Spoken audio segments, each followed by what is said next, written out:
आप सभी को नमस्कार। आप सब अच्छे होंगे। आज मैं भारतीय इतिहास के मध्यकालीन सेक्शन के बहुत ही इम्पोर्टेंट टॉपिक इसे मुग़ल कालीन व्यवस्था में मुग़ल प्रशासन के बारे में कुछ जानकारी देंगे। हालांकि जानकारी सर्वसुलभ भी है, आप उसको पढ़ सकते हैं, लेकिन एज ए एक्सपीरियंस के तौर पे कौन चीज़ें आपके लिए बेहतर होंगी एग्ज़ाम के पॉइंट ऑफ व्यू से। सिविल सर्विस हो गया, यूजीसी नेट हो गया, या किसी भी वनडे एग्ज़ाम्स के मद्देनजर रखते हुए इस टॉपिक में क्या इम्पोर्टेंट हो सकता है उस पर ध्यान देने की बात यहाँ पे सर्वप्रमुख है। जैसे मुग़ल प्रशासनिक मॉडल का जन संस्थापक है अकबर है। मुग़ल प्रशासन फारसी विदेशी तत्वों का मिश्रण था।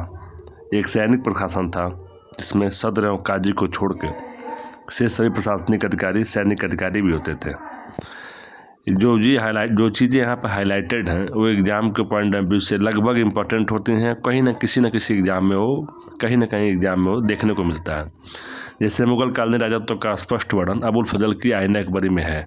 क्वेश्चन यहाँ क्रिएट हो जाएगा कि मुग़ल कालीन प्रशासन या राजत्व का मतलब होता है वह तत्व जिससे राजा अपने शासन को चलाता है, उसे क्या कहते हैं प्रशासन। किसी प्रशासनिक व्यवस्था को चलाने के लिए एक सिस्टम होता है, उसी सिस्टम को, उसी एलिमेंट्स को, तत्व को हम क्या कहते हैं राजत्व कहते हैं। मुग़ल कालीन राजत्व का स्पष्ट वर्णन अबुल फजल ने अपने आईना अकबरी की पुस्तक में किया था। इसके अनुसार क्या है, राजत्व ईश्वर का अनुग्रह है और यह उसी व्यक्ति को प्राप्त होता है जिस व्यक्ति में हजारों गुण एक साथ हो। राजा का यहाँ महिमा मंडल किया गया है। राजत्व गुण उसके पास होता है जिसमें राजा का गुण हो या हजारों गुणों का व्यक्ति हो। अर्थात कुल मिला के यहाँ पे जो दरबारी इतिहासकार होते हैं वो दरबार के चीज़ों को बढ़ा चढ़ा कर लिखते हैं, लेकिन यहाँ आपके लिए इम्पोर्टेंट नहीं है। इम्पोर्टेंट है कि मुग़ल कालीन राजत्व का वर्णन स्पष्ट रूप से किस में किया गया है, तो आपको यहाँ देखना होगा अबुल फजल की आईना अकबरी में किया गया है। ठीक है।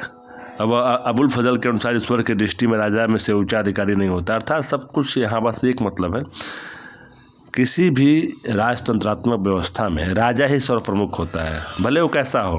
वो न्याय का सबसे सर्वोच्च अधिकारी होता है, प्रशासनिक दृष्टि सबसे सर्वोच्च अधिकारी होता है, और किसी भूमि से होने वाले आय का सर्वोच्च अधिकारी होता है। अर्थात तो सभी प्रमुखों का प्रमुख होता है।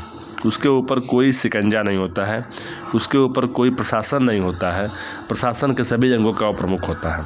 ठीक है। अब यहाँ हम आधुनिक भाषा में इस प्रकार को फर्र इजदी दैवी प्रकाश कहते हैं तथा प्राचीन भाषा में इसे किया खुरे आध्यात्मिक प्रकाश कहा जाता है। सब राजा के गुणों को व्याख्यायित किया गया है। इसी भावना का रूप अकबर ने जिले इलाही की उपाधि जारी किया। अर्थात तो ईश्वर का प्रतिरूप है, ईश्वर का प्रतिनिधि है, जो भारतीय अपने इस प्रशासनिक व्यवस्था में अपने आप को स्थापित करने के लिए जिले इलाही की बात करता है। अकबर ने 1579 में मजहरनामा की घोषणा की, बादशाह को इस्लामी कानून का अंतिम निर्णायक घोषित करता है। यहाँ ये देखना है अकबर के और होता है, जजिया कर की समाप्ति क्या होता है, दास प्रथा क्या होता है। आपको जब बड़े एग्जाम देने जाएंगे आप, जो वनडे एग्जाम थोड़ा सा अपर लेवल का है, वहाँ पे दास प्रथा की समाप्ति, मजहरनामा की घोषणा कब हुआ था, दीन इलाही कब आई थी, ऐसे 4 ऑप्शन दे देगा। 1582, 87, 79, 80, 1575 इबादत खाना की स्थापना कब करता है। ऐसे मैचिंग द क्वेश्चन आ जाएंगे। वो कूट के क्वेश्चन होते हैं, उसमें अगर आप एक जानते हैं आपके नेक्स्ट क्वेश्चन सभी आराम से हो जाते हैं। यहाँ क्या है, अकबर ने 1579 में मजहर की घोषणा किया था। एक धार्मिक पत्र होता है, उसमें सभी वर्गों को एक साथ करने की बात होती है। राजत्व के बारे में बाबर ने कहा था बादशाही से बढ़कर कोई बंधन नहीं होता है। अर्थात यहाँ सभी राजा, सभी सम्राट, यहाँ पे सभी सुल्तान अपने ही बढ़ा चढ़ा के बातों को किया गया बताया जाता है।